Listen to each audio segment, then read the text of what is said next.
Good morning students. हम start कर रहे हैं हमारे एक नया चैप्टर जिसका नाम है मेटल्स एंड नॉन मेटल्स, जिसमें हम लोग मेटल्स की जो फिजिकल प्रॉपर्टी है वो पढ़ चुके थे।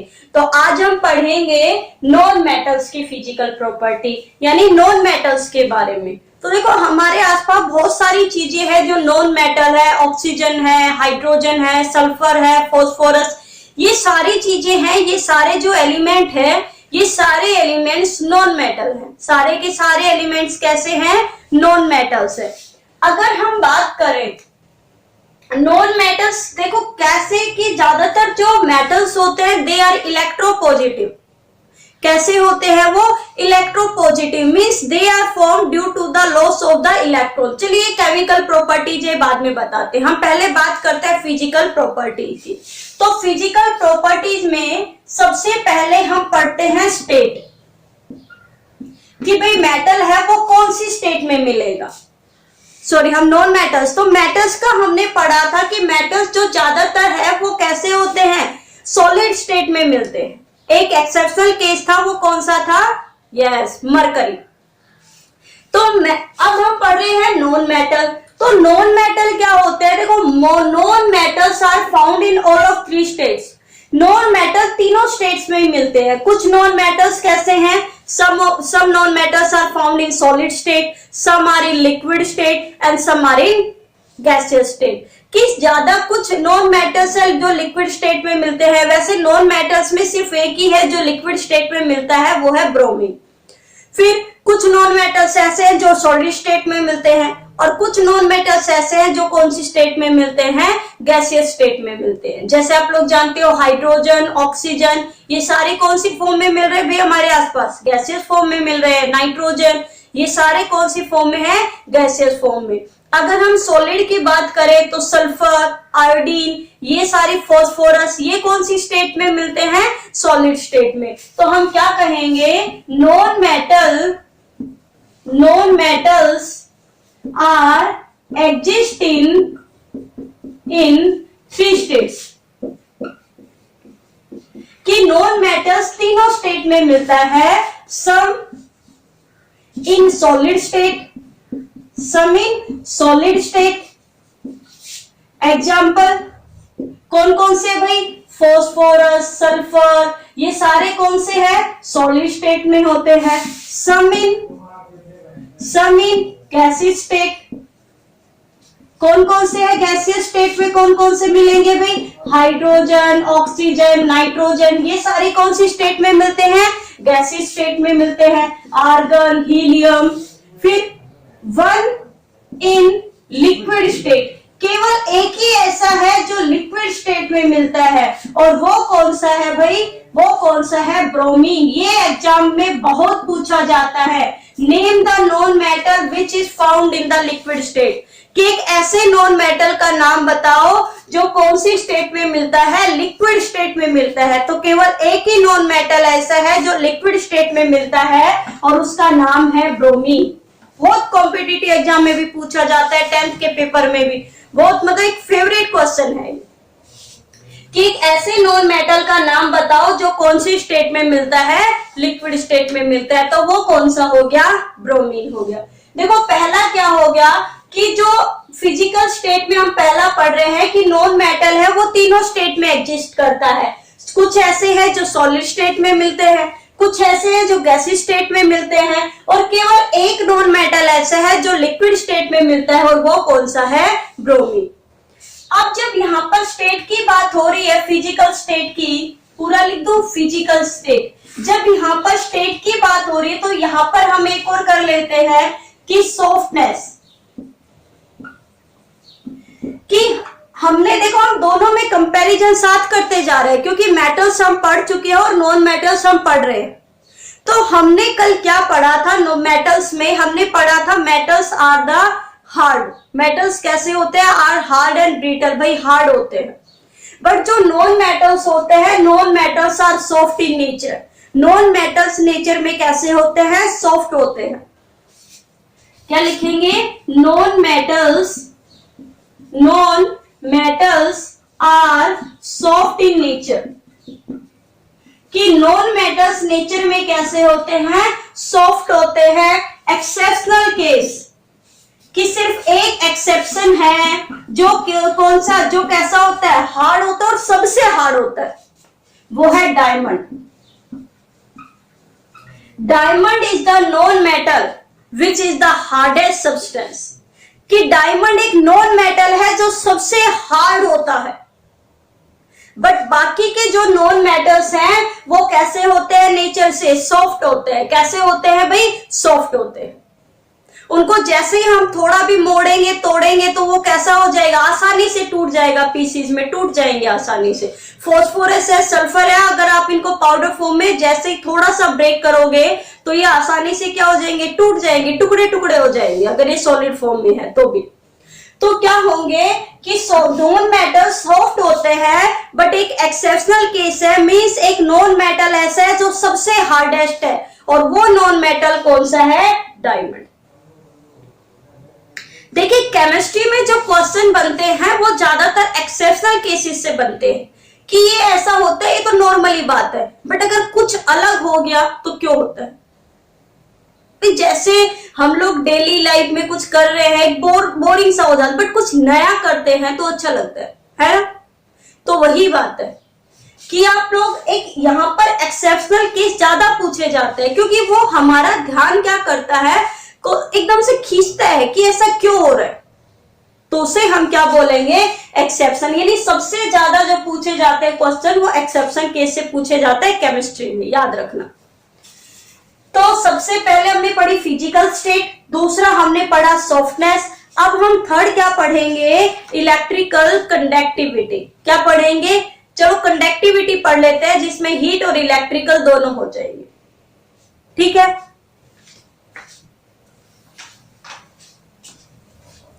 तो अगला जो हमारा टॉपिक है वो है भाई कंडक्टिविटी।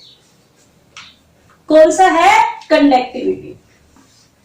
ध्यान से सुनना और एक्सेप्शनल केस को ध्यान से नोट करना, क्योंकि एग्जाम में वही पूछा जाता है। अगला जो है वो है कंडक्टिविटी। तो नॉन मेटल्स बिल्कुल मेटल्स के अपोजिट है। मेटल्स गुड कंडक्टर थे, तो नॉन मेटल्स कैसे हो जाएंगे, बैड कंडक्टर हो जाएंगे। चलिए अब जरा ध्यान दीजिए, कल मैंने क्या कहा था, सबसे बेस्ट कंडक्टर मेटल का क्या होता है, बताइए मुझे। तब तक मैं लिखती हूं, non metals are, comment box में लिखिए देखते देखते कि कौन सा है मेटल जो सबसे गुड कंडक्टर होता है। तो ठीक है, कमेंट बॉक्स में आंसर लिखिए इसका। अब है conductivity, non metals are bad conductor of heat and electricity, कि जो नॉन मेटल है वो हीट और इलेक्ट्रिसिटी के सबसे बैड कंडक्टर होते हैं। यानी वो अपने अंदर से न तो हीट पास होने देते हैं और न ही क्या पास होने देते हैं, इलेक्ट्रिसिटी पास होने देते हैं। बस सिर्फ एक नॉन मेटल ऐसा है जो क्या होता है, अपने अंदर से इलेक्ट्रिसिटी को पास होने देता है, वो है graphite. Graphite is a non metal, graphite is a non metal which is a good conductor, which is good conductor of electricity। जो इलेक्ट्रिसिटी का कैसा है, एक गुड कंडक्टर है, so it is used as electrode. इसलिए जब cell वगैरह बनाते हैं तो इससे इलेक्ट्रोड बनाए जाते हैं। कभी आपने एक ड्राई सेल देखे हो जो बैटरी वगैरह में डालते हैं, कभी तोड़ना, उसके अंदर एक ब्लैक कलर की रोड निकलती है, वो जो रोड होती है उसी को कहते हैं हम इलेक्ट्रोड, और वो रोड ग्रेफाइट की ही बनी हुई है, ठीक है। तो सारे जो नॉन मेटल्स है वो बैड कंडक्टर, अपने अंदर से हीट और इलेक्ट्रिसिटी को पास नहीं होने देते। इवन डायमंड भी बैड कंडक्टर है, बट एक एक्सेप्शनल केस आता है कि ग्रेफाइट है वो नॉन मेटल है, और ग्रेफाइट है वो नॉन मेटल है और गुड कंडक्टर भी है, और ये कैसा है, एंड सॉफ्ट इन नेचर, और ये बिल्कुल सॉफ्ट है। कैसा है? सॉफ्ट है। च्युइंगम देखिए, च्युइंगम बिल्कुल च्युइंगम की तरह होता है ग्रेफाइट, मिलता है तब बाद में उसको हार्ड किया जाता है।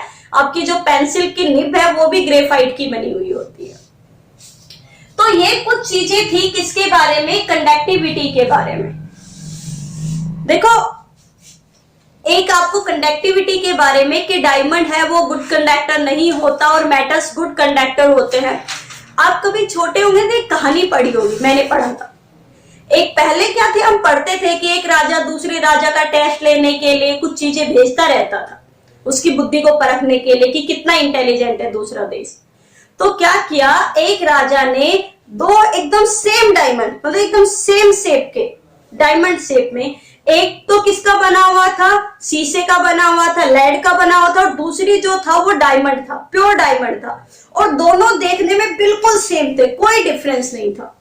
तो उसने दूसरे देश में भेजा और कहा कि आप लोगों को ये पता लगाना है कि इसमें जो मेन डायमंड है वो कौन सा है, किसमें असली कौन सा और नकली कौन सा। मतलब वो इस तरीके से थे कि उनकी चमक भी सेम थी और एकदम हर चीज एकदम सेम थी। देखने से हम बता ही नहीं सकते थे कि कौन सा तो डायमंड और कौन सा शीशा, यानी कौन सा तो हीरा और कौन सा शीशा, कौन सा असली है कौन सा नकली। तो पूरे देश में बात फैल गई, देखने में सब लोग देखने के लिए आने लगा, पर किसी ने कुछ पता नहीं लगा पाए। तो एंड में एक अंधा आता है और वो राजा से कहता है क्या मैं टेस्ट कर सकता हूँ? राजा हंसता है कि ये जब आंखों वाले ही नहीं कर पाए तो ये अंधा कहां से कर पाएगा। तो कहा ठीक है, बोला हंस तो रहे हो, तुम सभी हार तो मान ही चुके हो, मैं भी एक बार ट्राई कर लेता हूँ। कहते हैं ठीक है। तो अंधा क्या करता है, उन दोनों को, जो दोनों टुकड़े थे उनको धूप में रख देता है और थोड़ी देर के बाद वो डायमंड उठा के राजा को दे देता है कि ये असली डायमंड। राजा वहां पे भेज भी देता है कि तब दूसरा राजा सोचता भाई बड़े इंटेलिजेंट है, तो कहता है पता कैसे लगाया कि ये असली है नकली? तो अंधा कहता है सिंपल सी बात है, जो क्या हो गया, जो धूप के कारण गर्म हो गया वो तो क्या था? शीशा। और जो धूप के कारण गर्म नहीं हुआ, जिसने अपने अंदर से क्या नहीं, उष्मा पास नहीं होने दी, हीट पास नहीं होने दी, वो क्या था? डायमंड। तो वही बात है कि मेटल से वो अपने अंदर से हीट पास होने देते हैं, तो लेड एक मेटल है वो गर्म हो जाता है, और जो क्या था दूसरा डायमंड वो नॉन मेटल है, वो अपने अंदर से हीट और इलेक्ट्रिसिटी को पास नहीं होने देता। वैसे इस कहानी से जीवन में भी जुड़ा हुआ है कि जो शॉर्ट टेम्पर है जल्दी गर्म हो जाता है, गुस्सा जल्दी आ जाता है, उसको बहुत मुश्किलें आती है, बट जो शांत होता है वो कठिनाइयों को क्या कर जाता है? पार कर जाता है। तो आप भी पढ़िए आराम से, शांत माइंड से। तो चलिए, तो क्या हो गया भाई, नॉन मेटल्स है वो बैड कंडक्टर है, एक्सेप्शनल केस में क्या आ जाता है? ग्रेफाइट आ जाता है। क्या आ जाता है? ग्रेफाइट आ जाता है। अब और हमने क्या प्रॉपर्टी पढ़ी थी? यस, कौन कौन सी पढ़ी थी भाई? डक्टिलिटी और मैलेबिलिटी। तो क्या हो जाएंगे? नॉन मेटल्स आर, अगला पॉइंट क्या हो जाएगा? Non metals are non malleable. कि नॉन मेटल्स क्या नहीं होते? मैलेबल नहीं होते, मतलब इनको थिन शीट्स में कन्वर्ट नहीं किया जा सकता। एंड नॉन डक्टाइल, न तो ये मैलेबल होते हैं और न ही डक्टाइल, मीन्स न तो इनको वायर्स में चेंज किया जा सकता है और ना ही इनकी क्या बनाई जाती है? थिन शीट्स बनाई जा सकती है ना? क्योंकि अभी आपको बताया था कि जैसे हम थोड़ी सी इसके ऊपर फोर्स लगाया, ये आसानी से क्या हो जाएंगे? टूट जाएंगे। आसानी से क्या हो जाएंगे? टूट जाएंगे। अगला पॉइंट है नॉन मेटल्स के लिए मेल्टिंग पॉइंट। मेल्टिंग पॉइंट मतलब जहां पर आके ये थोड़े से पिघल जाते हैं उसे हम क्या बोलते हैं? मेल्टिंग पॉइंट, मेल्ट होना। तो नॉन मेटल्स कैसे होते हैं? Non metals have low melting point. भाई इनका ये इतने वीक होते हैं, सॉफ्ट होते हैं, तो तब की तब पिघल जाएंगे। तो non metals have low melting point. Non metals की मेल्टिंग पॉइंट कैसा होता है? लो होता है। अगला पॉइंट है डेंसिटी। जो चीज जितनी ज्यादा हार्ड होगी, सॉलिड होगी, उसकी डेंसिटी उतनी ज्यादा होगी, और जो जितनी सॉफ्ट होगी उसकी डेंसिटी उतनी ही क्या होगी? कम होगी। तो non metals have low density. ठीक है भाई, नॉन मेटल्स कैसे होते हैं? लो मेल्टिंग पॉइंट, कि आसानी से पिघल जाते हैं। नॉन मेटल्स है, उनकी डेंसिटी कम होती है, डेंसिटी यानी मास बाई वॉल्यूम, कम जगह घेरते हैं। तो नॉन मेटल्स जो है उनकी जो डेंसिटी कैसी होती है? लो होती है। कैसी होती है? लो होती है। तो ये कुछ चीजें थी किसके बारे में? नॉन मेटल्स के बारे में। तो आपको लिखना है, एक साइड टेबल में लिखना है मेटल और दूसरी साइड लिखना है नॉन मेटल, और फिर इन दोनों में क्या लिखने है आपको? डिफरेंस भी लिखने है। तो ये था आज का टॉपिक। अब मिलते हैं कल एक नए टॉपिक के साथ। अब हमारी जो फिजिकल प्रॉपर्टीज है मेटल्स की और नॉन मेटल्स की, वो खत्म हो चुकी है। अब केमिकल प्रॉपर्टीज के बारे में हम बात करेंगे। तो इन चीजों को आप ध्यान से पढ़िए, क्योंकि यहां से क्वेश्चन बनते हैं आपके एग्जाम में। Thank you.